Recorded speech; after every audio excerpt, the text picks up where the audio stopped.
श्री गुरु श्रीयुत पदकमलं श्री गुरुन वैष्णवांश श्रीरूपं शग्रजतं सहगण रघुनाथितं तं सजीवं साद्वैतं सावधूतं परिजनसहितं श्री कृष्ण चैतन्य देवं श्री राधा कृष्ण पादनु सहगण ललिता विशाखान्वितांश्च ग्रंथेरारम्भे करि मंगलाचरण गुरु वैष्णव भगवान तिनेर स्मरण हईते हई सर्वविघ्न विनाशन अनायासे हई निज वंचित पुरं यस्यो प्रसादात् भगवत प्रसाद यस्यो प्रसादन्न गतिकुतयपि ध्यानस्तवंस्तस्य यशस्त्रिसन्धं वंदे गुरु श्री चरणारविन्दं गुरु गौरचंद्राय राधिकाय तदालये कृष्णाय कृष्ण भक्ताय तद्भक्ताय नमो नमो आजनुलंबित भुजो कनकावदयित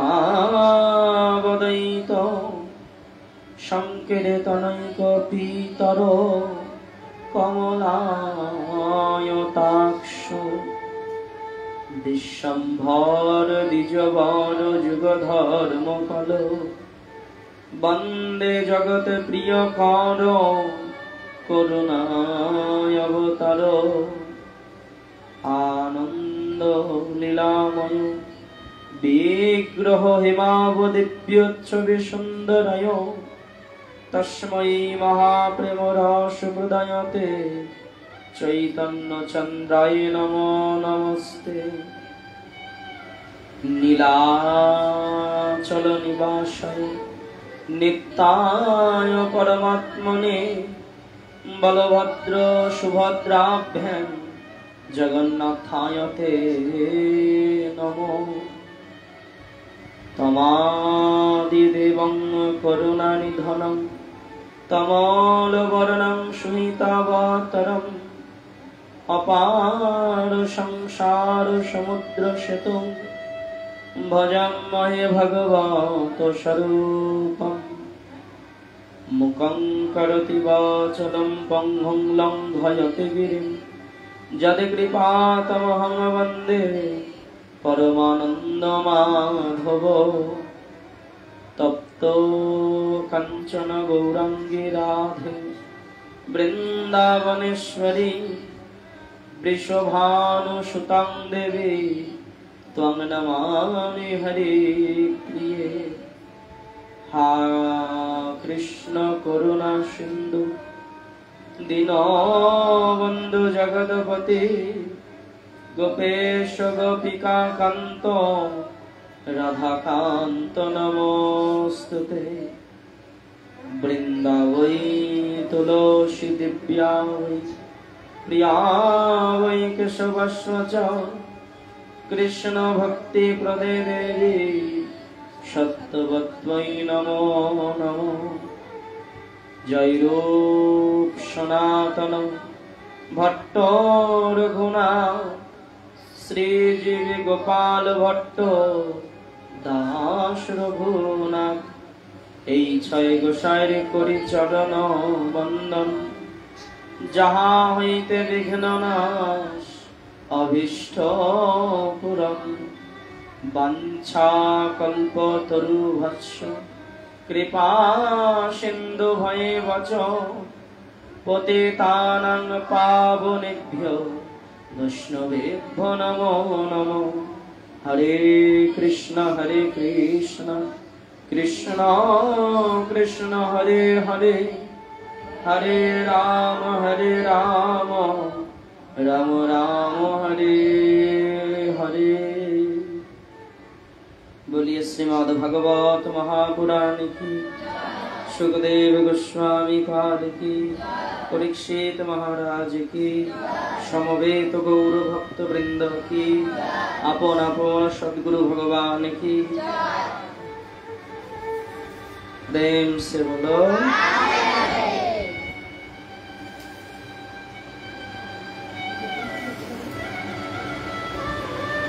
मोर प्रभु निताई गौरांग, যাহা বলন বাণী, ইহা বিনা ভালো মন্দ কিছু নাহি জানি। মোর মুখে কৃষ্ণ কথা কহিছে নাই আপনি শ্রী গৌরাঙ্গ, যাহা বলয় তাহাই বলি যেন বিনা যন্ত্র। সকল শ্রোতা বৈষ্ণব চরণে করি কোটি নমস্কার। সবাকার চরণ ধুলি মস্তকে দিও আমার। দিন গেলে হাগৌরাঙ্গ বলে একবার, প্রভু কহে সে হয় আমার, আমি হই তার। परम करुण अवतार नाम प्रेम वितरणकारी राधा कृष्णेर मिलित श्री विग्रह रस घन मूर्ति श्री गौरांग महाप्रभु, तत्संगे तदीय श्रीपाद जगाई माधाय शोधनकारी शंकर्षण बलराम नित्यानंद, तदीय कुलतिलक परमहंस परिव्राजक प्रातस्मरणीय परम पूज्यपाद लीला पुरुष्ट अष्टोत्तर शत श्री श्री तिनकरी गोस्वामी महाराज श्री चरण कमले एवं तदीय श्री चरण कमल आश्रित प्रातस्मरणीय परम पूज्यपाद लीला पुरुष्ट अष्टोत्तर शत मोर आराध्यतम श्री गुरुदेव श्री श्री सनातन दास जी गुरु महाराज चरण कमले असंख्य असंख्य प्रणिपात।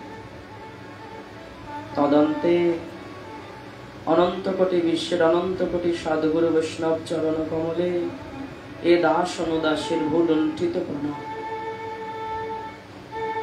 सकलेर कृपाधुली मस्तके धारण पूर्वक आज एक पावन तिथि, সেই তিথিতে আমরা হরিকথা আস্বাদন করার জন্য একত্র হতে পেরেছি। আজ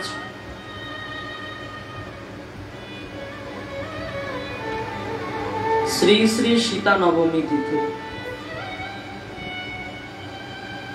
মর্যাদা পুরুষোত্তম ভগবান রামচন্দ্রের শক্তি আমাদের সীতা দেবী, আমাদের জানকী মা, তাহার আজ প্রকট দিবস। তৎসঙ্গে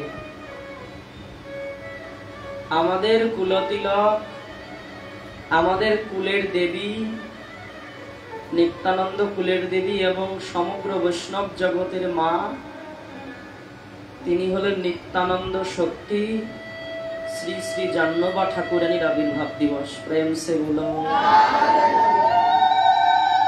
এবং তৎসঙ্গে না দিলেও হবে, তৎসঙ্গে আর এক মহামানবের আবির্ভাব দিবস শ্রী শ্রী জগৎবন্ধু সুন্দরের আজ আবির্ভাব দিবস। আজকের এই দিনে আমাদের জানকী দেবী আবির্ভাব হয়েছিল। আজকের এই দিনে নিত্যানন্দ শক্তি জাহ্নবা ঠাকুরানীর আবির্ভাব হয়েছিল, যিনি নিত্যানন্দ প্রভুর অপ্রকট হবার পর এই নিত্যানন্দ পরম্পরাকে চালনা করেছেন যিনি, এবং এই জাহ্নবী মাতা যিনি আমাদের কুলদেবী, তেনার হস্ত ধরে বৃন্দাবনে বেশ কিছু জায়গা সংস্কারও হয়েছে। এমনকি যার তত্ত্বাবধানে এই যে বীরচন্দ্রপুর নিতাইবাড়ি নিত্যানন্দ জন্মস্থান, সেই রাঘব পণ্ডিতের দ্বারা আমাদের এই জাহ্নবী মা সেই নিত্যানন্দ জন্মস্থানে সংস্কার করিয়েছেন। পূর্বে এরকম ছিল না। তো সেই জাহ্নবী মায়ের কিছুটা লীলা কথা না বললেই নয়।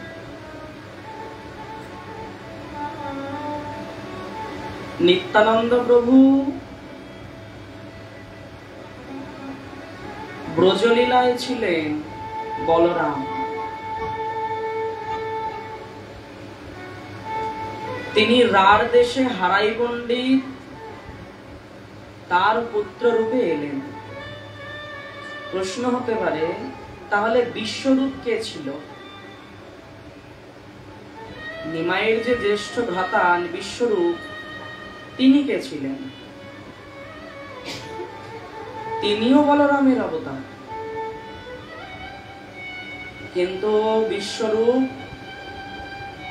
বিশ্বরূপজি কি করলেন? যখন যুবক অবস্থায় সন্ন্যাস নিয়ে নিল, নেওয়ার পর কিছুদিন পরে আমাদের নিত্যানন্দ প্রভুর সঙ্গে বিলীন হয়ে গেছিল। নিত্যানন্দ প্রভু আমাদের এবং এদিকে বিশ্বরূপ দাদা দুইজন এক দেহ হয়ে গেছিল পরবর্তীতে। কারণ এক লীলায় একজনই দুই জায়গায় তো থাকা যায় না। ওই জন্য যেহেতু বাল্যলীলা পুষ্ট করার জন্য বিশ্বরূপ দাদা এলেন, বলরামের এক অবতার, যেহেতু বাল্যলীলায় সহায়তা করবে সে কারণে। কারণ নিতাই চাঁদের সঙ্গে আমাদের গৌরহরির দেখা কিন্তু অনেক পরে। আমাদের নিতাই চাঁদ তিনি ত্রিদণ্ডী সন্ন্যাসী ছিলেন। সন্ন্যাসীর ধর্ম কি? গৃহ পরিত্যাগ করা। তিনি তীর্থে তীর্থে ভ্রমণ করে বেড়াতেন। বৃন্দাবনে গিয়ে জানতে পারলো, বৃন্দাবনে যখন নিতাই চাঁদ প্রবেশ করেছিল, সেখানে গিয়ে ভাই কানাইকে খুঁজে বেড়াচ্ছেন। কোন একজন বললেন, তুমি তোমার ভাইকে খুঁজছো, তাও আবার এই বৃন্দাবনে? সে তো আর বৃন্দাবনে নেই এখন। কোথায় পাবো? তোমাদের বঙ্গদেশে যাও। এখন গৌরহরি রূপে গৌরাঙ্গ হয়ে নিমাই হয়ে লীলারস আস্বাদন করছেন। তারপরে গৌরহরির সঙ্গে সাক্ষাৎ হল। শ্রীমান মহাপ্রভু ভক্ত পরিকর নিয়ে চারিদিকে নাম বিতরণ করতে লাগলেন। নাম বিতরণ করতে করতে মহাপ্রভু সবাইকে নাম দিতে পারছেন না। যারা নবদ্বীপের পাষণ্ডী তারা নাম ভালোবাসে না। একদিন মহাপ্রভু গঙ্গার তীরে বসে গোপী গোপী বলে চিৎকার করে উঠল। কথাগুলো খুব মন দিয়ে শুনতে হবে সবাইকে। মহাপ্রভু একদিন গঙ্গার তীরে বসে গোপী গোপী করে চিৎকার করে উঠলেন। একদল পড়ুয়া এসে বলছে, তুমি গোপী গোপী কেন করছো? তুমি কৃষ্ণ কৃষ্ণ করো। তুমি তো জগৎকে কৃষ্ণ নামই দিতে এসেছো। কৃষ্ণ নাম দিতে এসে কেন গোপী গোপী করছো? কিন্তু মহাপ্রভু যে কৃষ্ণ ভাবে ভাবাবিষ্ট, সে কথা তো কেউ বুঝতে পারছে না। তুমি গোপী গোপী না করে কৃষ্ণ কৃষ্ণ বলো। তখন ভগবান কি করলেন? গৌরহরি ক্রোধ দেখিয়ে বললেন, ওই কেলে ছোড়া চোর লম্পট, ওর নাম কে করবে? এই কথা নিয়ে বাক বিতণ্ডা লেগে গেল পড়ুয়াদের সঙ্গে। পড়ুয়ারা মহাপ্রভুকে মারতে উদ্যত হলো। মহাপ্রভু মনে মনে চিন্তা করছেন, আমি নাম দিতে এলাম কলিহত জীবকে, কিন্তু সবাই তো এই নাম নিচ্ছে না, কি করতে হবে? বললেন, আমাকে এরা বিশ্বাস করছে না, আমাকে এরা মানছে না। মহাপ্রভু মনে মনে সিদ্ধান্ত নিল, আমি যদি সন্ন্যাসী হই, সন্ন্যাসী জ্ঞানে মোরে করিবে নমস্কার। কিছু না করুক, শাস্ত্র বললেন ভগবানের সামনে যদি কেউ জোড়হাত করে মাথাটা নত করতে পারে, তাকেও ভগবান দয়া করে। ভজন করুক না করুক, সন্ন্যাসী জ্ঞানে আমাকে নমস্কার করবে, তাতে ওদের সমস্ত পাপ দূর হয়ে যাবে। এই চিন্তা নিয়ে গৌরহরি সন্ন্যাস নিয়ে নিল। সন্ন্যাস নিয়ে মাতৃ আজ্ঞা পালনে পুরী ধামে, নীলাচল ধামে, শ্রীক্ষেত্রের গম্ভীরা মন্দিরে লীলা করতে আরম্ভ করলেন। সঙ্গে সন্ন্যাসী নিত্যানন্দ প্রভু। গৌরহরি একটা জিনিস মনে মনে চিন্তা করলেন, কি আমি তো সন্ন্যাস নিলাম জীব উদ্ধারের জন্য, সন্ন্যাস নিয়ে আমি নবদ্বীপ পরিত্যাগ করলাম, কিন্তু আমার তো সংকল্প পৃথিবীতে আছে যত নগরাদি গ্রাম, সর্বত্র প্রচার হোক মোর হরিনাম। কিন্তু আমিও চলে এলাম, এবার দাদাও আমার সঙ্গে। আমি তো সংসারে ফিরবো না, কিন্তু দাদাকে সংসারে পাঠাতে হবে। প্রেম সে বলো। একদিন বিকেল বেলা সমুদ্রের তট নির্জন স্থান বেছে নিলেন গৌরহরি। শ্রীপাদ নিত্যানন্দকে নিয়ে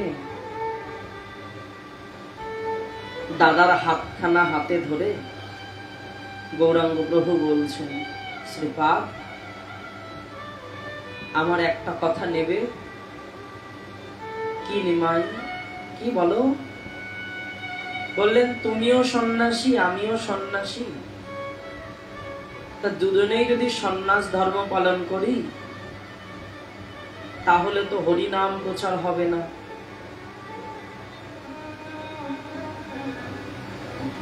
তুমি আমার একটা কথা রাখো, তুমি নবদ্বীপে ফিরে যাও। নবদ্বীপে ফিরে কি করবো নিমাই? নবদ্বীপে ফিরে তুমি দাঁড়ে দাঁড়ে হরি নাম প্রচার করবে।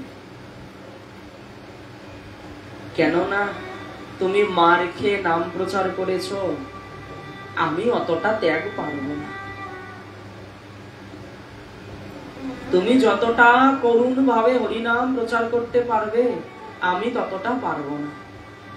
যে ব্যক্তি হরিনাম প্রচার করতে গিয়ে মার খেয়ে তবু তাদেরকে প্রেম দেয়, কোল দেয়, এরকম দয়ার শরীর কার আছে বলো? তুমি সংসারে ফিরে যাও। হাতের উপর হাতটা নিয়ে বলছে। নিত্যানন্দ প্রভু বললেন, বেশ, তোমার যদি এই ইচ্ছাই হয়,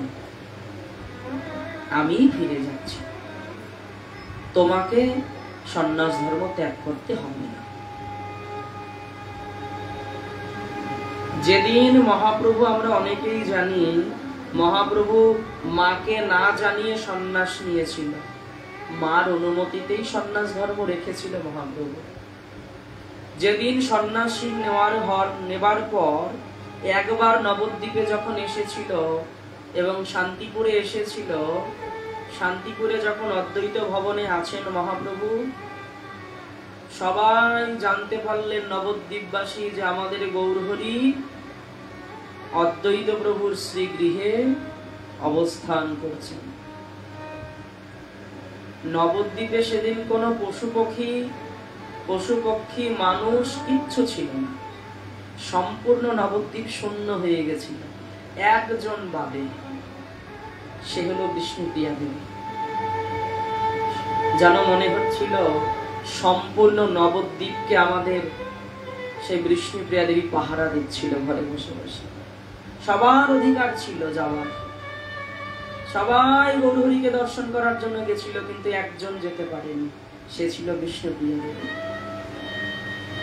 সচিমাও ধরে ধরে, নিজে তো হাঁটতে পারে না, প্রায় বয়স অনেক হলো, কারো হাত ধরে কারো সাহায্য নিয়ে গৌরহরিকে দেখতে গেল। যখন দেখলো যে মা এসেছে, নিমাই দিয়ে মাকে প্রণাম করল।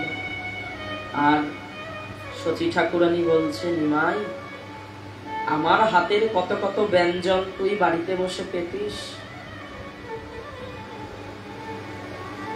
আমার হাতের রন্ধন সেই 7 পাতা তোকে দেব, তুই পাবি?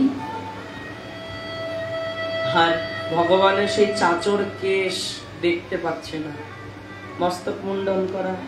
মার চোখের জল ছেড়ে দিয়ে বলছে, নিমাই, কে এমন পাষাণ আছে রে, তোর এত সুন্দর চাচর কেশ কেড়ে নিল? তার হৃদয় কি একটুও কাঁপে নাই? তোর মস্তকে খুর বসাতে তার হৃদয় কাঁপে নাই? গৌরহরি মনে মনে বলছে, হৃদয় তো কেঁপেছিল মা। মধু নাপিত যেদিন আমার মস্তক মুন্ডন করার কথা বলেছিলাম কাটোয়াতে, মধু নাপিত বলল, গৌরহরি তুমি আমায় গঙ্গায় প্রাণ দিতে বলো, তা দিতে পারবো, কিন্তু আমি তোমার এই চাচর কেশ ফেলতে পারবো না। কিন্তু গৌরহরি ভগবানের আদেশ মেনে গৌরহরির কেশ মুন্ডন করেছিল, কিন্তু সেই খুর গঙ্গায় ফেলে দিয়েছিল এবং প্রতিজ্ঞা করেছিল, গৌর, এই হাত তোমার মস্তকে উঠেছে, এই হাত দিয়ে আমি আর কোনোদিন কারো এই কর্ম করব না। সেদিন থেকে ভক্ত হয়ে গেল। নিমাই বলছে, মা পরীক্ষা করছে মাকে, মা সন্ন্যাসীর ধর্ম বড় কঠিন, আমি প্রথমে বুঝতে পারিনি, আবেগের বশে আমি সন্ন্যাস নিয়ে ফেলেছি মা, বড় কঠিন পথ, আমি কি ত্যাগ করব? সন্ন্যাস পথ ত্যাগ করব? মাকে পরীক্ষা করছেন গৌরহরি। সজল নয়নে সচি ঠাকুরানী বলছে, না না না, যে পথে তুমি গেছো সেই পথেই তুমি এগিয়ে যাও, আমার আশীর্বাদ তোমার মস্তকের উপর সর্বক্ষণ আছে। এক পুত্র গেছে নয় আর এক পুত্র গেল, কি হবে? কিন্তু তোমার যে ধর্ম কর্ম তুমি বজায় রাখো। যদি তুমি সন্ন্যাসীর পথ ত্যাগ করো, অপপ্রচার হবে, তোমার জন্য সন্ন্যাসীগণের অপমান হবে। তুমি যে পথে গেছো সে পথেই থাকো। মায়ের আদেশও পেয়ে গেল।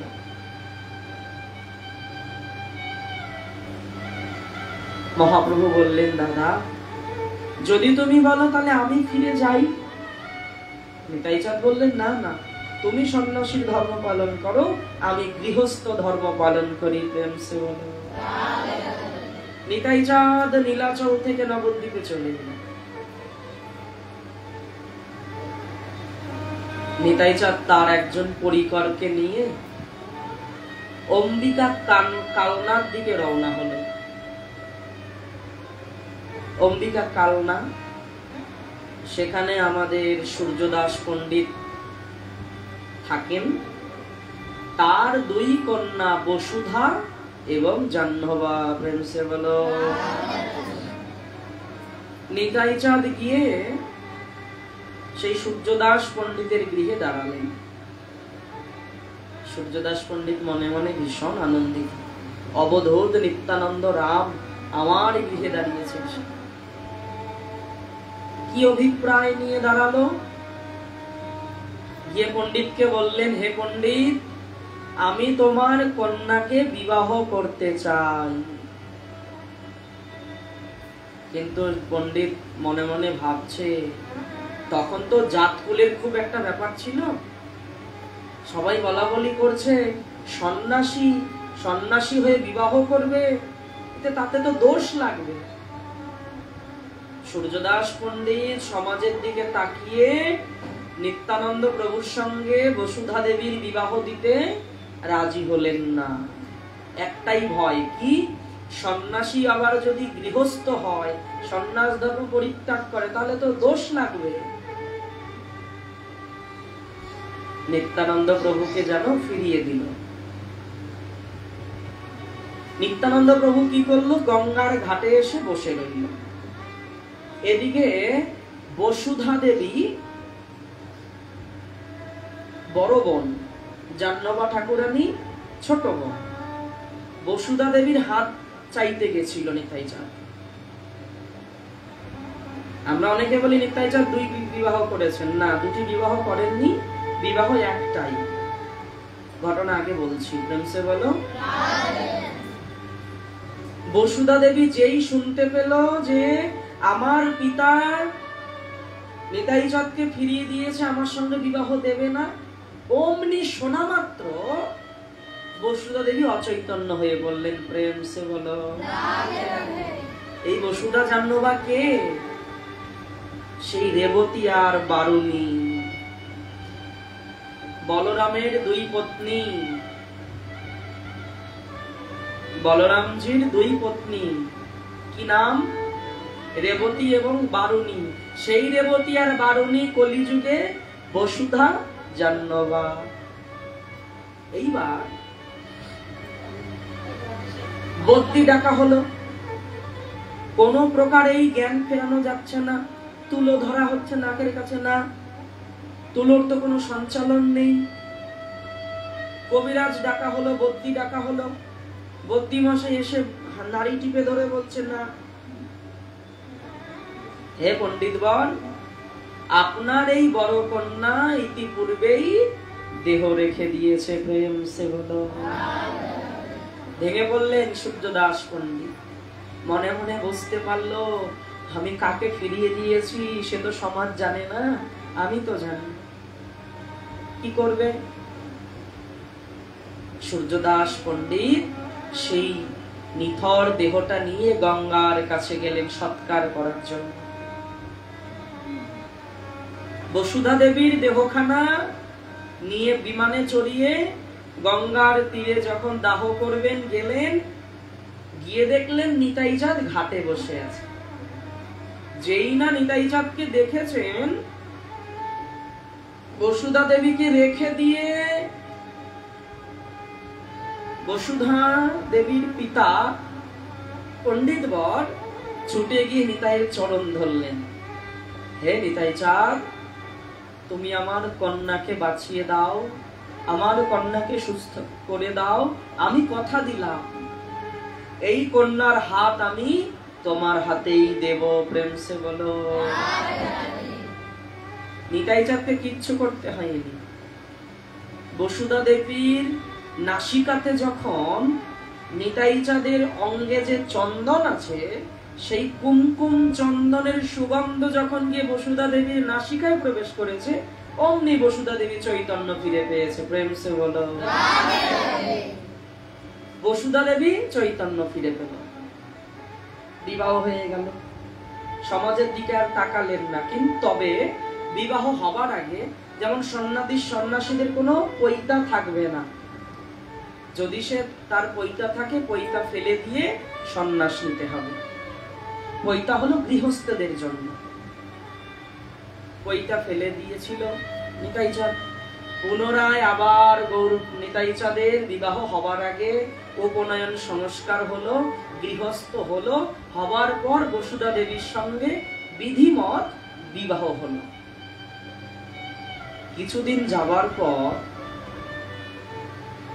একদিন জাহ্নবী ঠাকুরানী, নিতাই চাঁদ একটা পালঙ্কে সুন্দর একটা সিংহাসনে বসে আছেন, আর আমাদের জাহ্নবী দেবী কি করেছেন, সুন্দর তাম্বুল নিয়ে এসে আমাদের নিতাই চাঁদের হাতের দিকে দিচ্ছেন।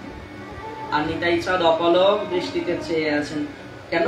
পূর্বের লীলা স্মরণ হয়ে গেছে প্রভু। মনে মনে বলছে, তোমরা তো দুইজন রেবতী আর বারণী।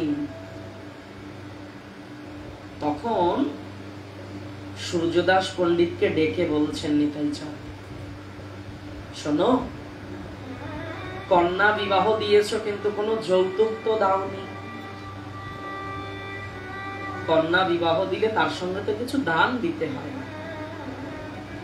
কন্যা দান করেছো, দক্ষিণা দিতে হয়, তা সেই দক্ষিণা তো তুমি আমায় দাওনি। এবার যে দক্ষিণা দিতে হবে, কি দক্ষিণা? বলে তোমার ওই ছোট কন্যা, তাকে ভজনে দিতে হবে। প্রেম সে বলো। সেদিন থেকে দুই বোন একসঙ্গে থাকতে আরম্ভ করলেন।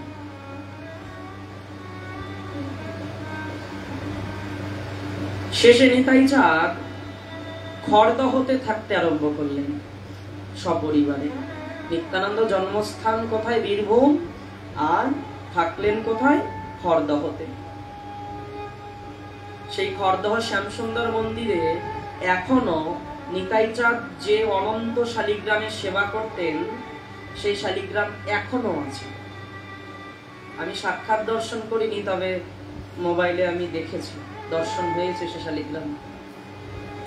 শ্যামসুন্দর মন্দির, নিত্যানন্দ প্রভুর সেবিত শ্রী বিগ্রহ, সেই মন্দিরে অনন্ত শালিগ্রাম আছে, এখনো দর্শন হয়, সেবা হয়। বিখ্যাত মন্দির। বসুধা দেবীর 8 পুত্র দেহ রেখে দেয়। পরে এক কন্যা, তার নাম হলো গঙ্গা, এবং তার কনিষ্ঠ হলো আমাদের বীরভদ্র বা বীরচন্দ্র প্রভু, যার নাম অনুসারে বীরচন্দ্রপুর। এই এক কন্যা আর এক পুত্র।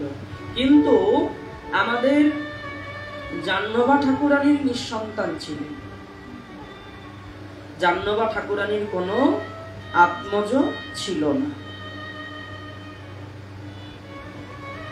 একদিন বীরচন্দ্র প্রভু মনে মনে স্থির করলেন যে আমি অদ্বৈত প্রভুর কাছে দীক্ষা গ্রহণ করব। এই কথা ভেবে তিনি গঙ্গায় পাড়ি দিলেন, নৌকায় উঠে বসলেন, আর হরিনাম করতে করতে যাচ্ছেন। এই কথা আমাদের জাহ্নবী ঠাকুরানী জানতে পারলেন। জানতে পেরে তিনি এক ধর্মপুত্র করেছিল, নাম তার ছিল রামাই।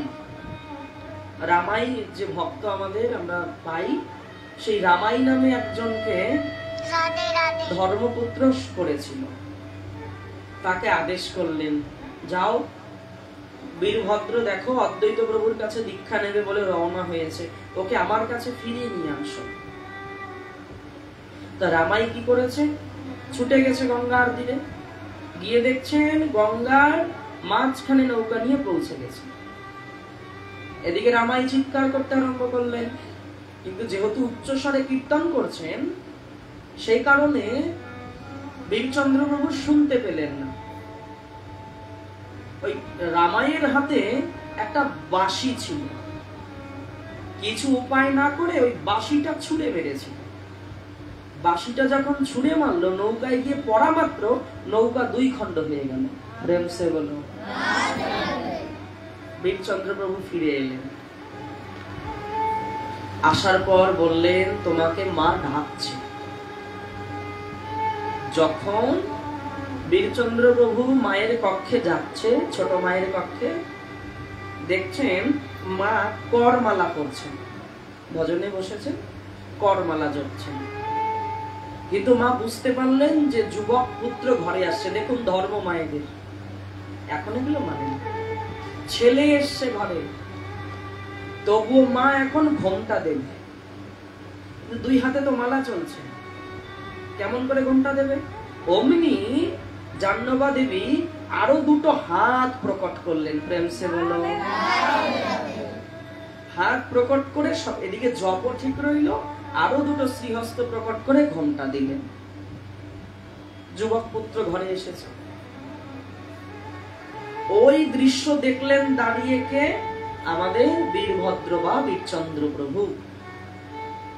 দেখা মাত্র মায়ের শক্তি সম্বন্ধে কোনো আর সন্দেহ রইল না, সঙ্গে সঙ্গে মায়ের চরণে লুটিয়ে পড়লেন এবং মা বীরচন্দ্র প্রভুকে দীক্ষা প্রদান করলেন। প্রেম সে বলো।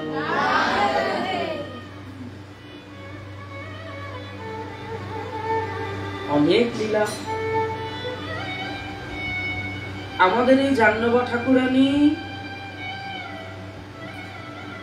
নিত্যানন্দ প্রভুর অপ্রকট হওয়ার পর এই পরম্পরাকে চালনা ইনি করেছেন।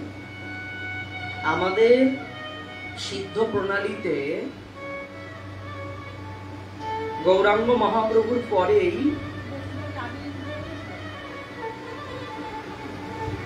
নিত্যানন্দ প্রভু অনেক আগে ধরে পরে অনেক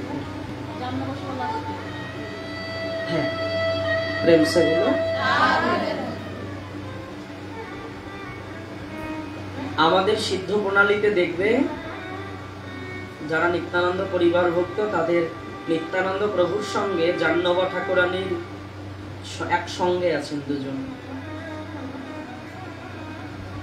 জাহ্নবী ঠাকুরানীর কাছ থেকে গুণনিধি গোস্বামী তিনি আশ্রয় নিয়েছিলেন। পরপর সেই ভাব থেকে আমাদের পরম্পরা আছে, যাদের কাছে এই পরম্পরা আছে তারা যারা দেখো তারা জানো। প্রেমসে বলো। জাহ্নবী ঠাকুরানী কি করলেন? বৃন্দাবনে গমন করলেন ভজন করার জন্য। আচ্ছা বলো দেখি, নিত্যানন্দ শক্তি যে, পূর্বের সেই বলরাম স্ত্রী যে, তার ভজনের দরকার আছে? কিন্তু জীবকে শিক্ষা দেওয়ার জন্য নিতাই চাঁদের আদেশ, আমার মহাপ্রভুর আদেশ নিতাই চাঁদ পালন করলেন। সেই নিতাই চাঁদের পরবর্তীতে আমাদের জাহ্নবী ঠাকুরানী সেই পরম্পরাকে চালনা করলেন। জাহ্নবী ঠাকুরানী কি করলেন?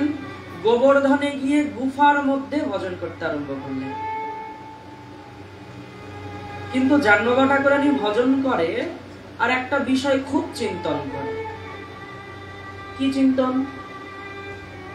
এদিকে নিতাই চাঁদের জন্মস্থান, সেই জায়গাটা সংস্কার করতে হবে, কার হাতে দায়িত্বটা দেওয়া যায়? এর মধ্যে খেতুরি ধামের আমাদের শ্রী শ্রী নরোত্তম দাস ঠাকুর তিনি আমাদের জাহ্নবী মাকে আমন্ত্রণ করলেন। 6 বিগ্রহ প্রকট করেছিল নরোত্তম ঠাকুর মহাশয়, একটা দুটো নয়, 6টা বিগ্রহ প্রকট করেছিল। আমরা শুনেছি না ঠাকুর মহাশয় সেই ধানের গোলাপ থেকেও বিগ্রহ প্রকট করেছিলেন। জগনরা লুকিয়ে রেখেছিল ধানের গোলার মধ্যে, সেখান থেকে প্রকট করেছিল। তা খেতুরি ধামে বিগ্রহ স্থাপন হবে। নরোত্তম ঠাকুর মহাশয় তো আর এই আচার্যগণকে দর্শন পায়নি, একজনকে পেয়েছিল জীব গোস্বামী আর লোকনাথ গোস্বামী, বাকি সব নিতাই চাঁদ, গৌরহরি সকলে অপ্রকট, রূপ সনাতন আদি সবাই অপ্রকট হয়ে গেছিল।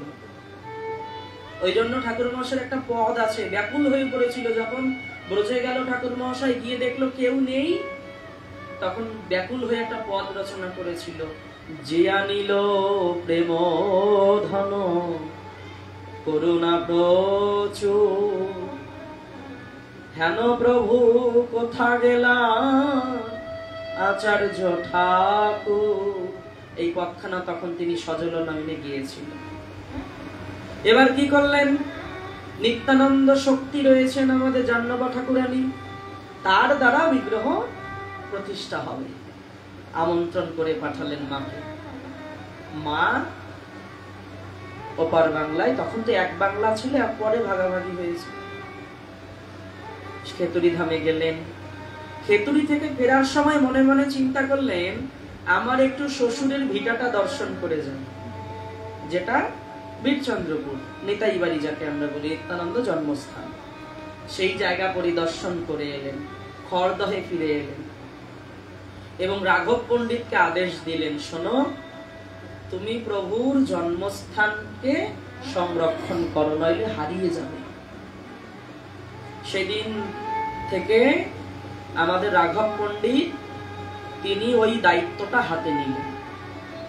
সেই মন্দির এখনো কত সুন্দর, যেখানে নিত্য সেবা চলছে। এখন যারা নিতাই বাড়ি এখনো যাওনি বীরভূম একচক্রা ধামে, অবশ্যই যাও, অবশ্যই যাওয়া উচিত। সবাই নবদ্বীপ বৃন্দাবন ছুটি, একবার বীরচন্দ্রপুরও যাওয়া উচিত।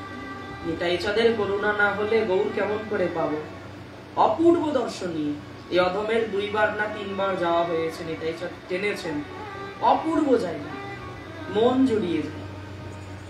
এখনো সেই গ্রাম্য পরিবেশ, এখনো ওই রাস্তার 2 ধারে মাটির দেয়ালের বাড়ি, এখনো সেই মাটির দেয়ালে ঘুঁটে দেওয়া আছে।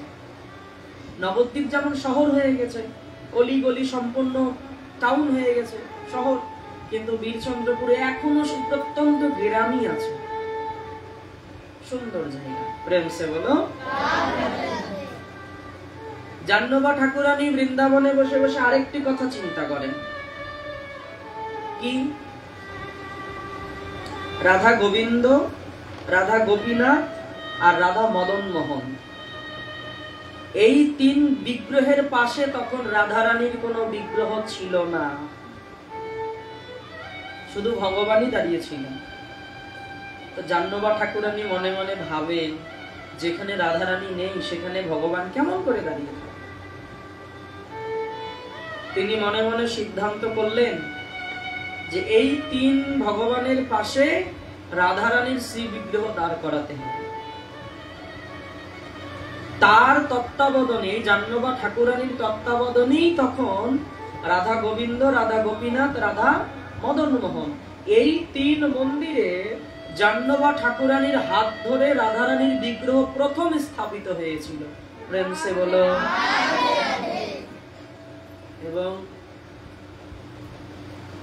পরিশেষে বলা যায় আরো অনেক দিব্য লীলা আছে ঠাকুরানীর। ডাকাতকে উদ্ধার করেছিল, ডাকাতকে প্রেম দিয়েছিল। শুধু তো নিতাই চাঁদ উদ্ধার করেনি, নিতাই চাঁদ জবাই মাদাই 2 মাতালকে উদ্ধার করেছিল। আমাদের জাহ্নবী ঠাকুরানী এক ডাকাতকে কৃপা করেছিল বনে।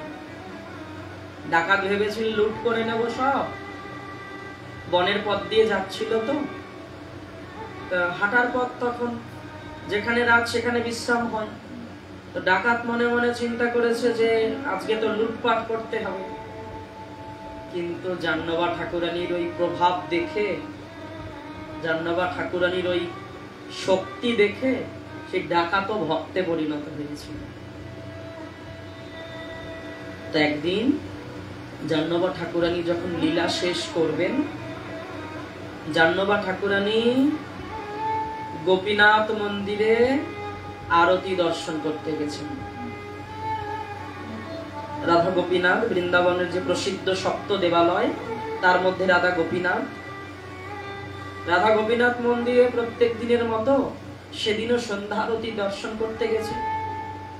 সন্ধ্যারতি যখন সমাপ্ত হয়েছে, আমাদের মা যখন বেরোবে মন্দির থেকে, তখন মায়ের আঁচলটা গোপীনাথজির সঙ্গে আটকে গেল।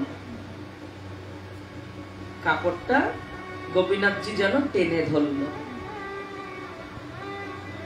তখন টেনে নিয়ে নিজের অঙ্গের সঙ্গে বিলীন করে নিল। প্রেম সে বলো। রাধা গোপীনাথের সঙ্গে আমাদের জাহ্নবী ঠাকুরানী মিলিত হয়েছিল।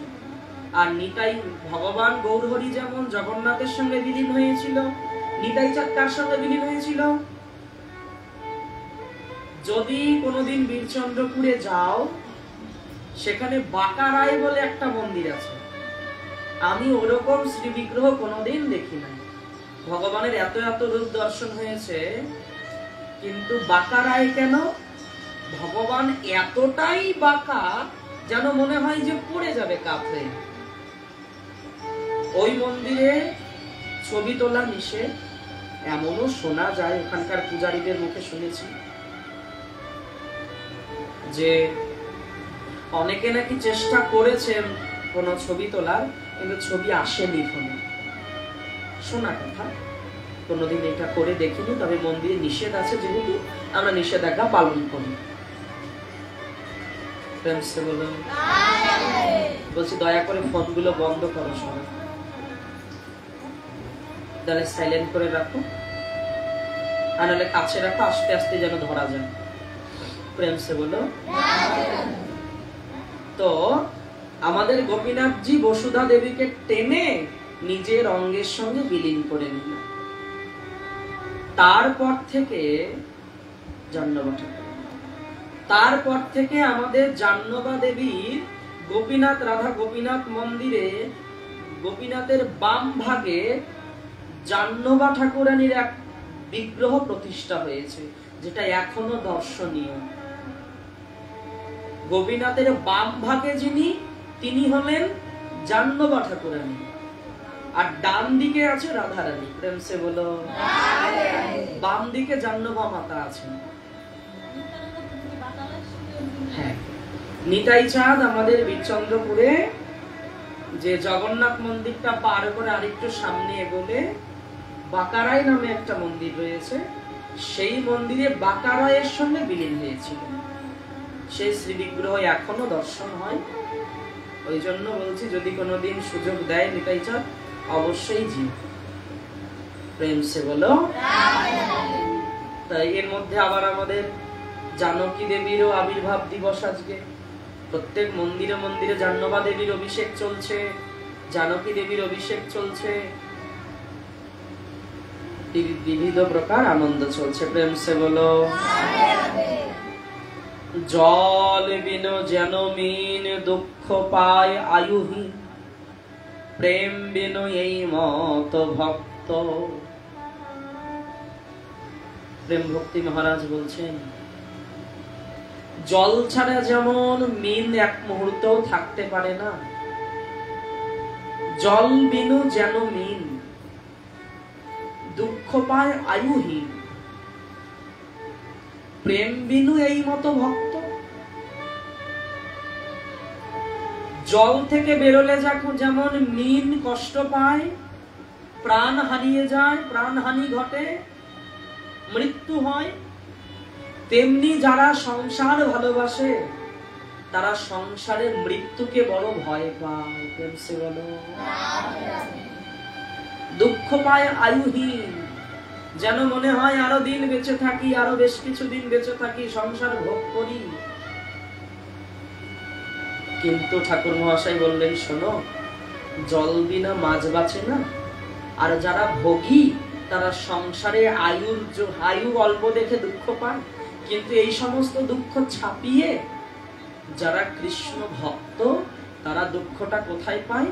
বলে, আমার প্রেম পাওয়া হলো না। প্রেম সে বলো।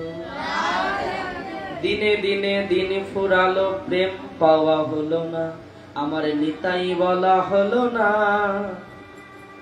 আমার গৌর বলা হলো না, আমার নিতাই বলা হলো না, গৌর বলা হলো না। বলুন, আমার নিতাই বলা হলো না, গৌর বলা হলো না, আমার নিতাই বলা হলো না, গৌর বলা হইল না, আমার নিতাই বলা হলো না, গৌর বলা হইল না। আমার দিনে দিনে দিন ফুরালো, হরি বলা হলো না, দিনে দিনে দিন ফুরালো, হরি বলা হলো না, আমার দিনে দিনে দিন ফুরালো, হরি বলা হলো না, দিনে দিনে দিন ফুরালো, হরি বলা হলো না, আমার নিতাই বলা হলো না, গৌর বলা হইল না, আমার নিতাই বলা হলো না, গৌর বলা হইল না, আমার সাধন ভজন হলো না, গৌর বলা হইল না, আমার সাধন ভজন হলো না, গৌর বলা হইল না। প্রেম সে বলো। ভক্তরা এটা বলে, কি চাইবো? কেউ আয়ু চায়, কেউ ধন চায়, কেউ সম্পদ চায়, কত লাভ পূজা প্রতিষ্ঠা চায়, কিন্তু যে প্রকৃত প্রেমিক সে কেবল প্রেম চায়। কিরকম প্রেম বলেন? হে ভগবান, তুমি আমাকে দেখা দাও না দাও তোমার একান্তই ব্যক্তিগত বিষয়, কারণ আমার এরকম কোনো যোগ্যতা নেই যে আমি তোমার দর্শন পেলে পেতে পারি। তবে তোমার দর্শনও আমি চাই না। কি চাও? বলছে তোমার দর্শন আমার প্রয়োজন নেই, শুধু আমায় এইটুকু সুযোগ করে দিও, নিতাই বলা মাত্র যেন চোখে জল ধরে রাখা না যায়, গৌর বলা মাত্র যেন চোখে জল ধরে রাখা, নিতাই নিতাই বলে যেন অন্তরাত্মা আমার বিগলিত, আমায় শুধু এই সুযোগটাই করে দিও, আমি যেন নিতাই বলে পাগল হতে পারি। জীবনে মরণে প্রতি ক্ষণে ক্ষণে যেন নিতাই দিতে জানি না।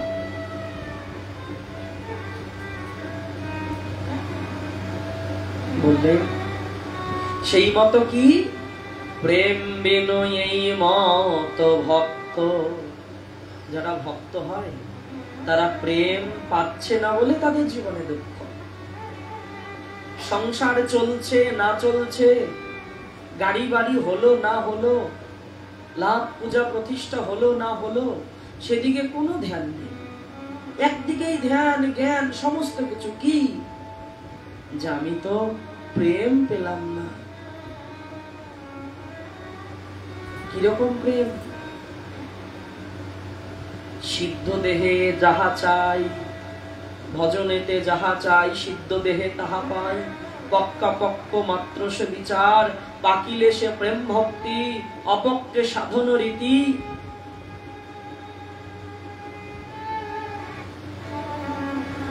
কি বলবো ভক্তগণ, সেই প্রেম পেয়েছিল আমাদের রঘুনাথ দাস গোস্বামী, সেই প্রেম পেয়েছিল আমাদের হরিদাস ঠাকুর।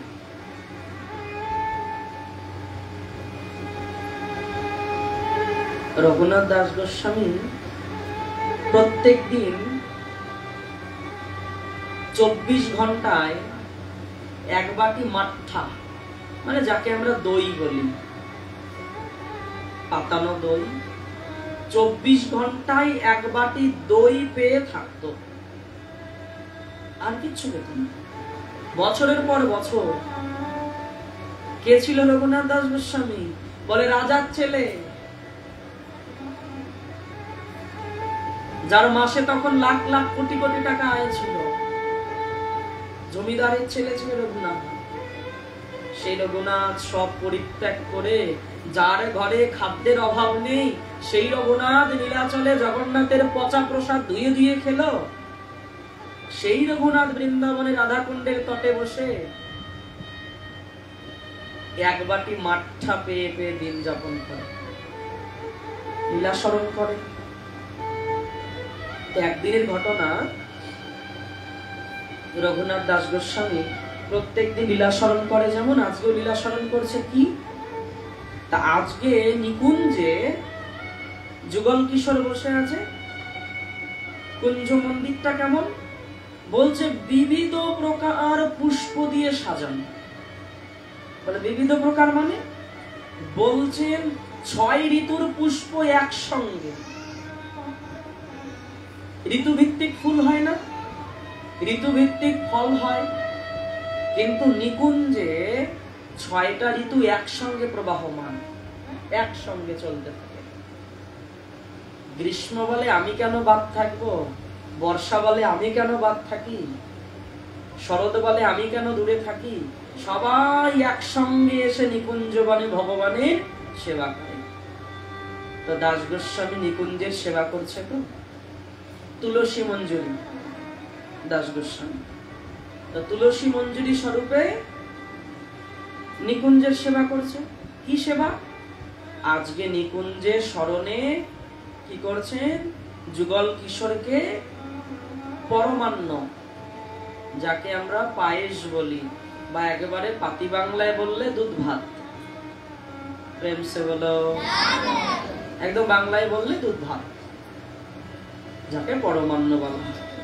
তো দাস গোস্বামী লীলা স্মরণ করছেন, হরিনাম করছেন। লীলা স্মরণ কি সুন্দর পাত্রে আজকে পরমান্ন রন্ধন করছেন। তো এই পরমান্ন রন্ধন শেষ হয়েছে যখন, একটু শীতল করে ভগবানের সামনে নিয়ে দিয়েছে। আমাদের রাধানাথ আর প্রাণেশ্বরী বসে আছে নিকুঞ্জে, সেখানে দিয়েছে। রাধারানী তুলে শ্যামসুন্দরের বদনে দিচ্ছে, শ্যামসুন্দর তুলে রাধারানীর বদনে দিচ্ছে। বেশ খানিকক্ষণ সময় সেই পরমান্ন পাওয়ার পর কিছুটা অবশিষ্টাংশ এবার রঘুনাথ দাস গোস্বামীর দিকে তাকিয়ে, তুলসী মঞ্জুরির দিকে তাকিয়ে ডাক দিয়েছে। রাধারানী ডাক দিয়েছে। প্রাণেশ্বরী যখন ডাক দিয়েছে, দাস গোস্বামী এগিয়ে গেছে। রাধারানী কি করছে? ওই অধর সুধা দাস গোস্বামীর দিকে তুলে ধরেছে। পাও, যখন রাধারানীর আদেশ দাস গোস্বামীকে অমান্য করতে পারে, প্রাণেশ্বরী নিজে হাতে দাস গোস্বামী অর্থাৎ তুলসী মঞ্জুরিকে সেই পরমান্ন প্রসাদ পাইয়ে দিলেন। পেলেন। যখন লীলা বিশ্রাম দিলেন, তখন বাহ্য দশায় কি হলো জানো? বাহ্য দশায় তিনি, আমি পূর্বেই বললাম, দাস গোস্বামী প্রত্যেক দিন কি পেয়ে থাকতেন? এক বাটি দই। তো বহু বছর শুধু ওই 24 ঘন্টায় এক বাটি ওই মাঠা পেয়ে থাকে, ওই অভ্যাস শরীরে হয়ে গেছে। তো হঠাৎ করে যখন রাধারানীর অধরামৃত পরমান্ন পেয়েছে, ওই পরমান্ন আর হজম হয়নি। প্রেম সে বলো ভক্তগণ, পরমান্ন পেল কোথায়? স্মরণে। কিন্তু বাহ্যিক দেহে স্মরণে তুলসী মঞ্জুরিতে তো পরমান্ন হজম হয়ে গেল, কিন্তু যখনই বাহ্য জ্ঞান এলো, তখনই বাহ্যিক শরীরে পরমান্ন আর হজম হলো না, বদ হজম হয়ে গেল। এমন হলো অবস্থা। কেননা বহু বছর পর দাস গোস্বামী আজকে অন্ন পেয়েছে। দই খেয়ে খেয়ে অভ্যস্ত, দই পেয়ে পেয়ে একটা অভ্যাস। বহুদিন পর অন্নদানা যেই পেটে পড়েছে, আর হজম হয়নি, জ্বর এসে গেছে। তো ভক্তরা যখন রঘুনাথ দাস গোস্বামীর কাছে গেল, গিয়ে দেখছে দাস গোস্বামী একেবারে ভীষণ জ্বর। রাধাকুণ্ডে বদ্যি মশাইকে ডাকা হলো। বদ্যি মশাই এসে নাড়ি ধরে বলছে, গোসাইজি আজকে কি পেয়েছো? আজকে তো মনে হচ্ছে অন্ন পেয়েছো। যে ভক্তরা পাশে বসেছিল বড় বড় চোখ করে বদ্যি মশাইয়ের দিকে তাকিয়েছে। কেমন কথা বলে! রাধাকুণ্ডের কন কন জানে, কোনা কোনা জানে যে দাস গোস্বামী 24 ঘন্টায় এক বাটি দই ছাড়া কিছু পায় না, আর ডাক্তার বাবু বলছে আজকে তুমি অন্ন পেয়েছো। ভক্তরা বলছে, ডাক্তার বাবু, হে বদ্যি মশাই, আমাদের গোসাইজি তো অন্ন পাই না। বলে, তো হতেই পারে না, আমি নারীর গতি ধরে বলতে পারছি দাস গোস্বামী গোসাইজি আজকে অন্ন পেয়েছে। আর যেইতেই অন্ন না, কি অন্ন? বলে আজকে দুধ ভাত পেয়েছে। প্রেম সে বলো। ভক্তরা বলাবলি করতে আরম্ভ করলো, এই নাকি ভজন? উপরে দেখাই এক বাটি দই পেয়ে থাকে, আর ঘরের আড়ালে বুঝি বেশ করে পরমান্ন সেবা হয়। সবার মনে মনে আর চিন্তা চলতে লাগলো। বদ্যি মশাই, আপনার বোধহয় কোনো জায়গায় ভুল হচ্ছে। আমরা সবসময় পাশে থাকি, দেখি, কোনোদিন আজ পর্যন্ত দেখলাম না দাস গোস্বামী একটু অন্ন পেল। ওই এক বাটি দই পেয়েই 24 ঘন্টা, এক বাটি দই 24 ঘন্টা। বদ্যি মশাই বলছে, আমি প্রতিজ্ঞা করে বলছি, এ কথা যদি ভুল বলে থাকি, আমি সারা জীবনের জন্য এই কবিরাজগিরি বা ডাক্তারি আমি ছেড়ে দেব। পরীক্ষা করো। আমি এক্ষুনি গোসাইজিকে বমি হওয়ার ঔষধ দেব, আর বমি হওয়ার ঔষধ দিলেই বমি হবে, আর তখনই তোমরা বুঝতে পারবে আমি মিথ্যা বলছি না সত্য বলছি। এখন সব ভক্তরা দাস গোস্বামীর দিকে তাকিয়ে আছে। দাস গোস্বামী কিচ্ছু বলছে না, দাস গোস্বামী একটু একটু মৃদু মৃদু হেসে তাকিয়ে আছে। তা মৃদু হাসি সম্মতির কারণ। বলছে এই কেমন হলো, ঘটনাটা কি গোসাইজি, ঘটনাটা কি? দাস গোস্বামী বলছেন, শোনো, এই ডাক্তার বাবু কোনো সাধারণ ডাক্তার নয়। এ শুধু নারীর গতি পড়তে জানে না, এ হলো উচ্চ কোটি, এ মনের গতিও ধরতে জানে। প্রেম সে বলো। তোমরা বুদ্ধিমশাইকে সাধারণ ভাবছো? নারী ধরে কখনো বলা যায় যে কি পেয়েছে আজকে, এই জ্বরের কারণ কি? বলি লীলাটা একটু বিস্তার করে বলবেন?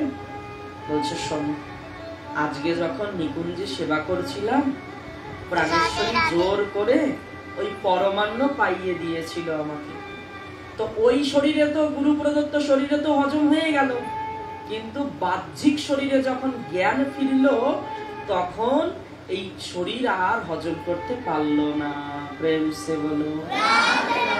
এই হলো সেই প্রেম। ঠাকুর মহাশয় এই প্রেমের কথা বলছে। কি? জল বিনু জনমেন দুঃখ পায় আয়ুহীন, প্রেম বিনু এই মত ভক্ত। তবে সবার প্রেম পাওয়ার জন্য আকুলতা, ব্যাকুলতা, উৎকণ্ঠা আসবে না। যাদের ইচ্ছা জেগেছে, যারা গুরু গৌরাঙ্গের করুণাতে সেই ইচ্ছা প্রবৃত্তিটাকে জাগাতে পারবে, তাদেরই কেবল এই বাসনা জাগবে যে মনুষ্য শরীর থাকতে থাকতে কিছু তো উপলব্ধি হোক। কখনো কখনো মনে হয় না যে ভগবানের সঙ্গে খুব ঝগড়া করি? হওয়া উচিত। ঝগড়া কার সঙ্গে করব? যখন আমার সর্বস্ব তোমাকে দিয়ে দিয়েছি, আমার ভালোটাও তোমাকে নিতে হবে, আমার মন্দটাও তোমাকে নিতে হবে, নইলে তুমি কিসের প্রাণনা? শুধু আমরা কি করি, কতগুলো প্রতিজ্ঞা জীবনে নিয়ে নেই, শুধু প্রতিজ্ঞাই ফলো করি। ভজনানন্দীরা এরকম নয়, বলছে ভজনে নিয়ম থাকা ভালো, কিন্তু শুধু নিয়ম ফলো করাই ভালো নয়। গুরু মহারাজ আমাকে মালা দিয়েছে, আমি 16 মালা সংকল্প করেছি, ব্যাস কোনো সারা দিনে 16 মালা শেষ করতে পারলে বাঁচি না। এটা মেশিনের মতো শুষ্ক, এটাকে বলা হয় শুষ্ক নিয়ম। নামও করব, তার সঙ্গে ব্যাকুল হব। কি বলে? এই প্রকার ব্যাকুল হতে হবে যে আমি তো প্রত্যেক দিন তোমাকে ভোগ নিবেদন করি, হাতে রন্ধন করে ভোগ লাগাই। আদৌ তুমি গ্রহণ করো কি না করো, কোনোদিন একটু বুঝতে দেবে না আমায়? কোনোদিন এমন তো কোনো একটা লীলা করো যে আমার মনে হয় যে না, আমার দেওয়া দ্রব্য প্রভু গ্রহণ করে, আমার ভালোবাসা প্রভু গ্রহণ করে। কোন প্রকার ইঙ্গিত তো আমাকে দিতে হবে যে না, আমি সঠিক আছি, না আমি ভুল করছি। তুমি দেখা না দাও, আমাকে বুঝাবে তো একটু যে আমি ভুল কিছু করছি না। তুমি কোন প্রকারে আমায় একটু তো বুঝতে দাও। বুঝতে পারলে কি হবে? ভজন আরো দ্বিগুণ হবে, উৎকণ্ঠা বাড়বে।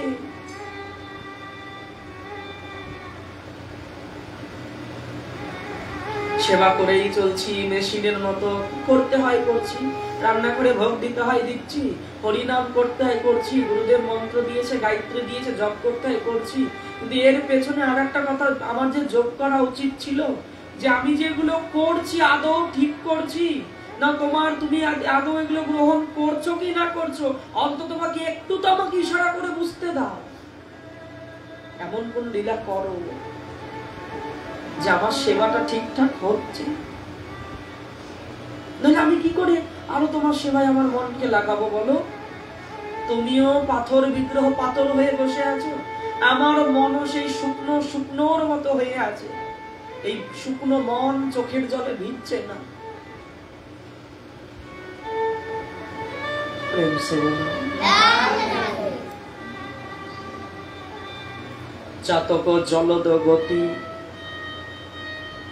এমতি একান্ত রীতি, যেই জানে সেই অনুরক্ত। কি বললেন? চাতক জলদ গতি। ভক্তগণ, পৃথিবীতে এমন একটা পাখি আছে যে পাখিটা বৃষ্টির জল ছাড়া পান করে না। যে জলটা মাটিতে পড়ে জমে আছে, বলে নদী নালা পুষ্করণী এর কি অভাব আছে? বলে না। বলে কেন জল পান করে না? বলে ও মাটিতে পড়ে যাওয়া জল গ্রহণ করে না, ও ওই বৃষ্টির ফোঁটার অপেক্ষা করে। সংসারে তো কত দ্রব্য রয়েছে, আনন্দ করার, ভোগ করার কত কত দ্রব্য আছে। যারা প্রকৃত চাতক পাখি তারা সেগুলোকে উপেক্ষা করে চেয়ে থাকে নিতাই চাঁদ কখন একটু জল।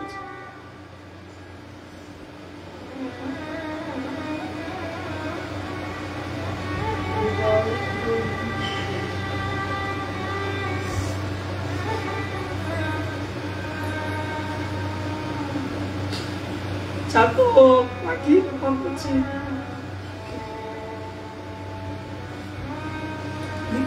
বলে, ওরে কত বড় বড় জলাশয় করে রেখেছি, সমুদ্র নদী নালা, এগুলোর জল কি তোর ভালো লাগে না? বলছে দয়াময়, লেগেছে তৃষ্ণা, প্রয়োজন শীতল জল, তুমি আমায় আগুন পান করতে বলছো? তৃষ্ণার্ত ব্যক্তিকে যদি শীতল বাড়ি না দিয়ে আগুন তুলে দেওয়া হয়, তাতে কি তৃষ্ণা নিবারণ হয়? দুহাত তুলে ডাকে নিতাই, তোমার ওই চরণের কোটি কোটি চন্দ্রের সুশীতলতা আমায় দাও। ঠাকুর মশাই তাই বলছেন, চাতক জলদ গতি এমতি একান্ত রীতি। একান্ত, আর কিছু না, আর কোন রীতিনীতি মানে না। চাতক পাখি তৃষ্ণায় গলা ফেটে গেলেও অন্য কোন জল পান করে না, কেবল বৃষ্টির অপেক্ষা করে। কবে মেঘ হবে, কবে গগনে কালো মেঘ আসবে, সেই কালো মেঘ ঘনীভূত হয়ে জল বাড়ি পড়বে, সেই অমৃত জল পান করবে। তাকে সংসার যত প্রকারই লোভ দেখাক না কেন, সেই লোভ কিচ্ছু করতে পারে। কিন্তু আমার পাপী মন কি করে? একটু সামান্য আনন্দ পেলে পরম আনন্দকে ভুলে গিয়ে সামান্য আনন্দতেও মেতে ওঠে। প্রেম সে বলো।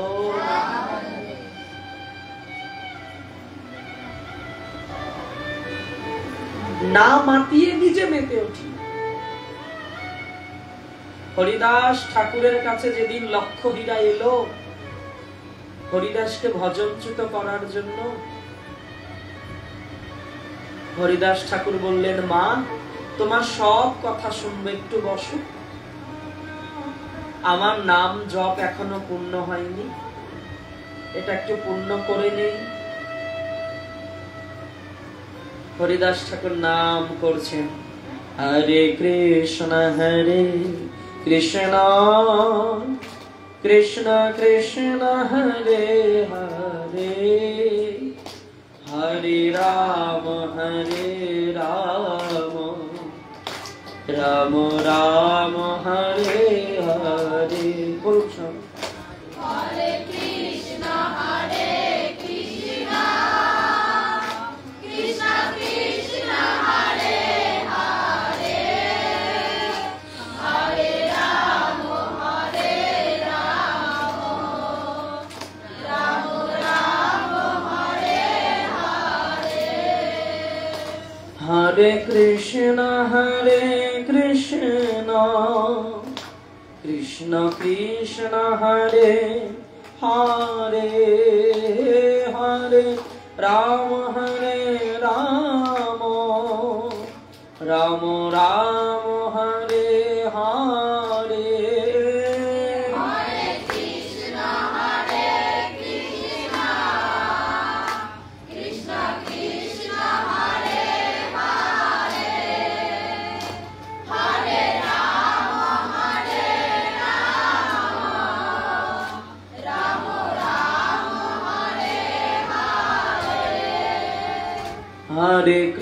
কৃষ্ণ হরে কৃষ্ণ কৃষ্ণ কৃষ্ণ হরে হরে হরে রাম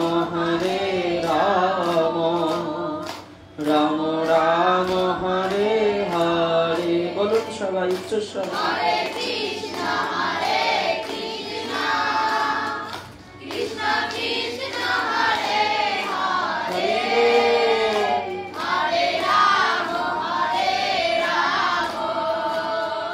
রাম রাম হরে হরে। সকাল হয়ে গেল, বেলা প্রকাশ হয়ে গেল। লক্ষ্মীরা বললেন, আমায় গ্রহণ করলে না? বললেন, দেবী আজ তো হলো না, কাল এসো, কালও সেই হরিনাম। তৃতীয় দিনও তাই হলো। চতুর্থ দিনের দিন কি দেখা গেল জানো? সাধু সঙ্গের প্রভাবে, হরি নামের প্রভাবে লক্ষ্মীরা সেই বেশ্যাবৃত্তি, পতিতা বৃত্তি ছেড়ে দিয়ে সর্বস্ব সম্পদ, ধন সম্পদ যা ছিল সব নিয়ে এসে ঠাকুরের চরণে দিয়ে লুটিয়ে পড়ে বলছে, ঠাকুর সত্যি এবার আমায় গ্রহণ করো।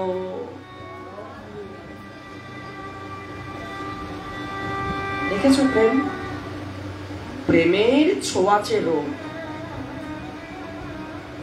প্রেম ছোঁয়াচে রোগ, ছুলেই হবে।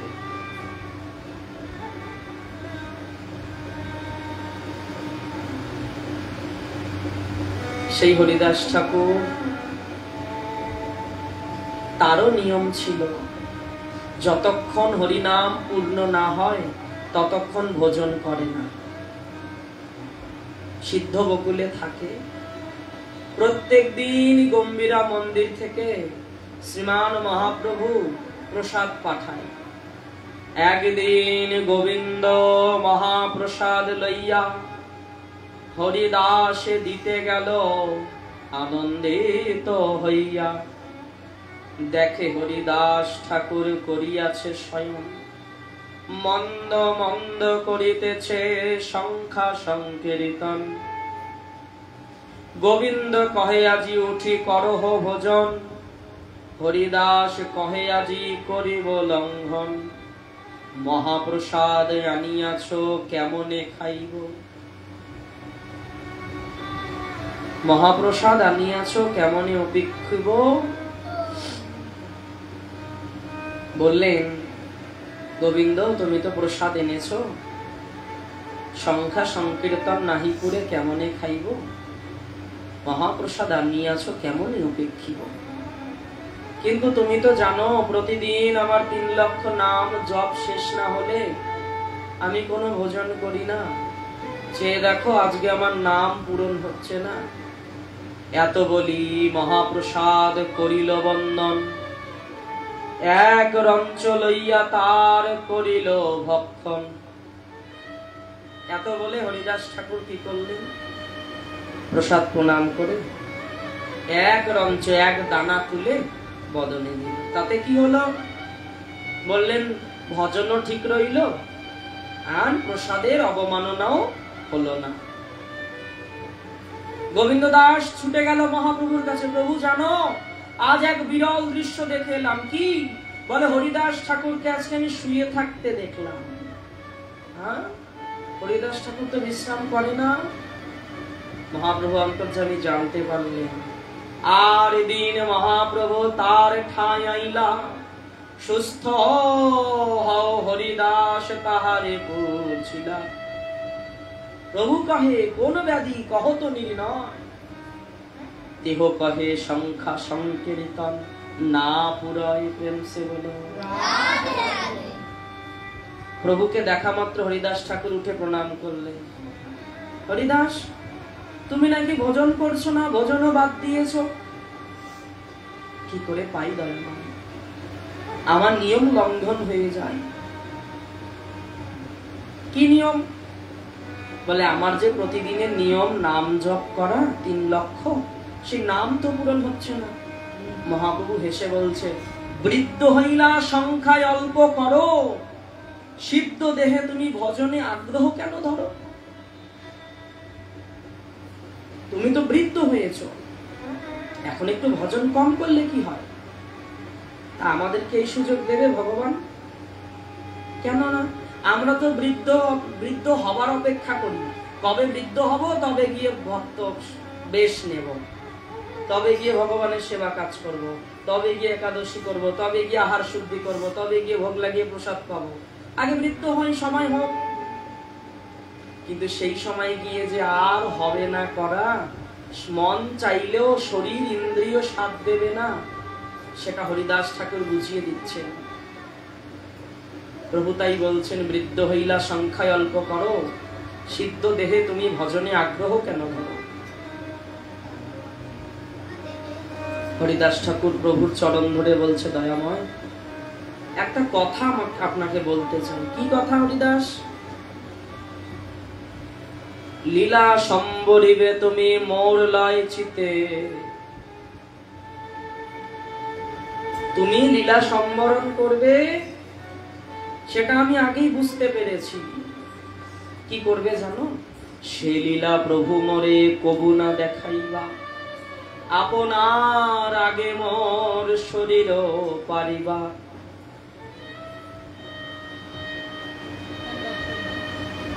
এই বিরহ দশা একবার দেখিয়েছো তুমি, যখন তুমি সন্ন্যাস নিয়ে নবদ্বীপ পরিত্যাগ করলে, তখন এই বিরহ দশা একবার দেখেছি, আর দেখতে চাই না, আর সহ্য হবে না। সবাই তো কি করছিল, কিন্তু হরিদাস ঠাকুর কি করছিল জানো? মহাপ্রভু যখন সন্ন্যাস নিয়েছিল, দুই চোখ বন্ধ করে ফেলেছিল। কাঁদিছেন হরিদাস দু আখি মুদিয়া, চোখ খুলছেন না।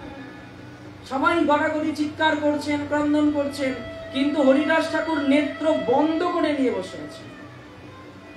একজন এসে জিজ্ঞাসা করছে, হরিদাস সবাই ব্যাকুল হয়ে পড়েছে, তুমিও ক্রন্দন করছো, কিন্তু চোখ দুটো বন্ধ কেন? বলে, গৌর শূন্য নদিয়া কেমন করে দেখবো বলো? চোখ খুলে কাকে আর দেখবো, তাই চোখ দুটো বন্ধ করে নিয়েছি। এরপরে চোখ যখন খুলবো, তখন যেন গৌরকেই সামনে দেখতে পাই। প্রেম সে হরিদাস ঠাকুর সে কথা মনে করিয়ে দিল, গৌর আর যেন সে বিরহ দশা দেখতে না হয়, তাই তোমার আগে আমার শরীরটাকে তুমি নিয়ে নাও। আর তিনটে ইচ্ছে আমার। কি? যখন আমার এই দেহ থেকে প্রাণটা যাবে, তখন তোমার ওই চাঁদ বদন আমি দেখতে যেন পারি, তোমার শ্রীকৃষ্ণ চৈতন্য নাম যেন উচ্চারণ করতে পারি, আর তোমার ওই যুগল চরণ যেন হৃদয়ে ধরতে পারি। ভগবান বললেন, শোনো হরিদাস, কৃষ্ণ বড় দয়াময়, তোমার এই বাসনা অবশ্যই পূরণ করবে। পরের দিন সকালবেলা গৌর হরি কীর্তন মন্ডলী নিয়ে হরিদাস ঠাকুরের আঙিনায় কীর্তন আরম্ভ করলেন। অঙ্গনে আরম্ভিল প্রভু মনাম সংকীর্তন, বক্রেশ্বর পণ্ডিত তাহা করেন নর্তন। হরিদাস সবার চরণ ধুলি মস্তকে নিল। গৌরহরি কি করলেন? সমস্ত ভক্ত মন্ডলীকে বসিয়ে হরিদাসের গুণকীর্তন বলতে লাগলেন। হরিদাসের গুণকীর্তনে হইলা পঞ্চমুখ, কহিতে কহিতে প্রভুর বারে মহাসুখ। ভগবান হরিদাসের গুণকীর্তন বলতে বলতে যেন 5 মুখে বলে শেষ করতে পারছে না। যত বলে তত প্রেম হয়, যত বলে তত প্রেম হয়। এদিকে হরিদাস ঠাকুর কি করলো? গৌর হরিকে সামনে বসিয়ে নিজ নিত্র 2 ভৃঙ্গ মুখ পদ্মে দিল, সহৃদয়ে আনি ধরিল প্রভুর চরণ, এবং শ্রীকৃষ্ণ চৈতন্য নাম করে উচ্চারণ, নামের সহিত প্রাণ কইল উৎক্রমণ।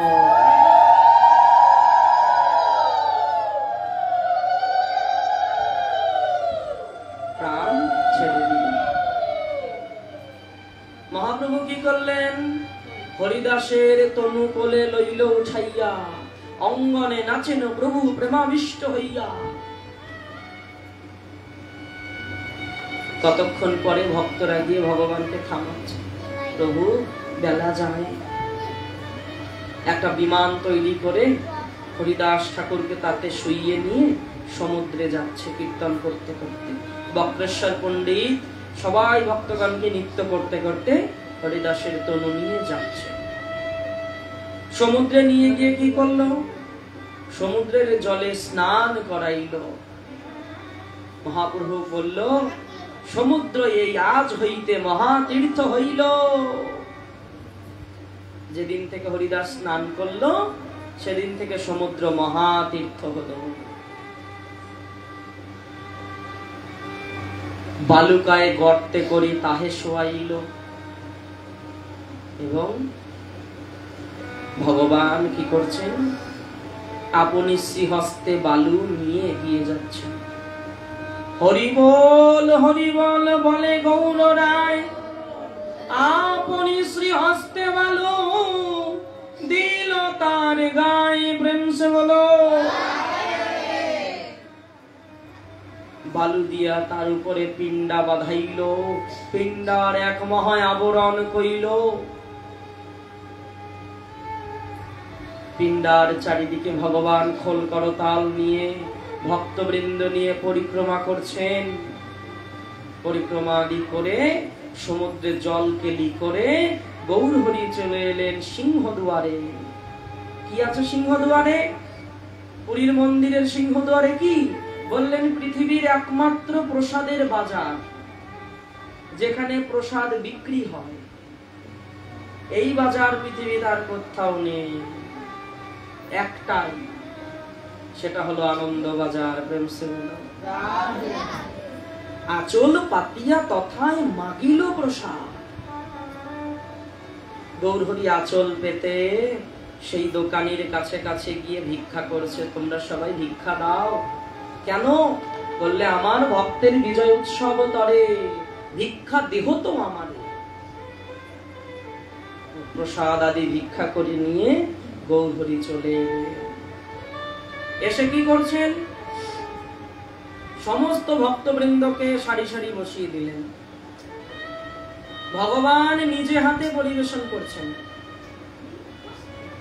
প্রভুর শ্রীহস্তে অল্প নাহি আইসে,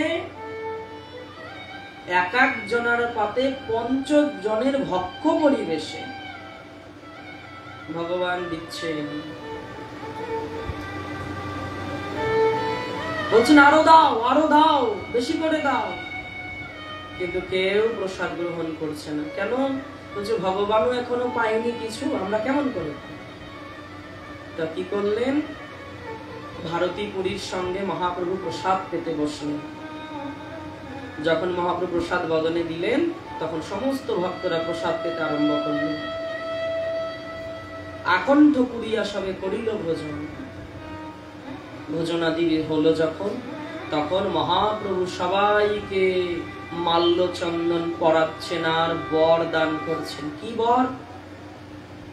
হরিদাসের বিজয় উৎসব যে কইল দর্শন, যেই তাহা নিত্য কইল, যে কইল কীর্তন, অচিরে হইবে সবার কৃষ্ণ প্রেম প্রাপ্তি, হরিদাস দর্শনে হইছে হয় শক্তি। মহাপ্রভু কি করলেন? বর দিলেন। এরপর সবার অনুরোধে গৌর সারাদিন বড় ধকল গেছে, তখন প্রভু কি করলেন? হর্ষ বিষাদে প্রভু বিশ্রামে গেলেন এবং সমস্ত ভক্তমণ্ডলী বিদায় নিল।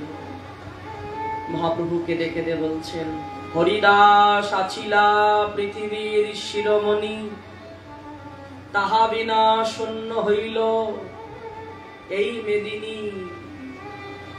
হরিদাস পৃথিবীর শিরোমণি ছিল, তার বিনা এই রত্ন শূন্য হলো এই মেদিনী।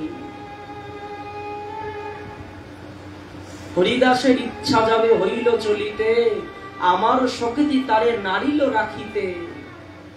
আমিও পারিনি তাকে রাখতে। এটাই ভক্তদের ক্ষমতা, ভক্তদের শক্তি। প্রেম সে বলো। আমরা ছোট করে একটু হরিদাস নির্জন আস্বাদন করলাম। কেন? আজ এই বাড়ির যিনি গৃহকর্তা তার পিতা প্রভুর বিরহ মহোৎসব, তারই স্মৃতি উদ্দেশ্যে আমাদের এই ভক্ত সঙ্গ দেওয়া, ওনার পিতা প্রভুর উদ্দেশ্যে এই মহতীয় কাজ। এ কাজ সবার দ্বারা হয় না, সবাই অনেক রকম খরচা করতে পারে, কিন্তু এই সাধুগুরু বৈষ্ণব এনে সংকীর্তন আনন্দ পিতার উদ্দেশ্যে মাতার উদ্দেশ্যে এ কাজ সব পুত্রের দ্বারা হয় না। নিতাই চাঁদ যাকে স্বীকার করে তার দ্বারাই সম্ভব। এগুলো তো হারিয়ে যাচ্ছে দিন দিন। পিতা কবে দেহ রেখেছে সেই কথাও মনে থাকে না, মা কবে দেহ রাখছে সে কথাও ছেলে সন্তানদের মনে থাকে না, দিন পালন করা তো দূরের কথা। বললেন ওনার পিতার গতি তো যা হবার হয়ে গেছে, তাহলে আবার এগুলো কি দরকার? বলছে পিতার গতি যা হলো হলো, আমাদের গতির কি হবে? বলছে এই যে এগুলোকে বলা হয় সাত্বিক কর্ম, এই কর্ম করলে ওনার একজনের ডাকার কারণে কত ভক্ত এলো, হরিনাম হলো, হরি কথা হলো, এর উপরে আর কোনো দান হতে পারে না। প্রেম সে বলো, সবাই মিলে বাহু তুলে বলুন হরে কৃষ্ণ হরে কৃষ্ণ কৃষ্ণ কৃষ্ণ হরে হরে হরে রাম হরে রাম রাম রাম হরে হরে।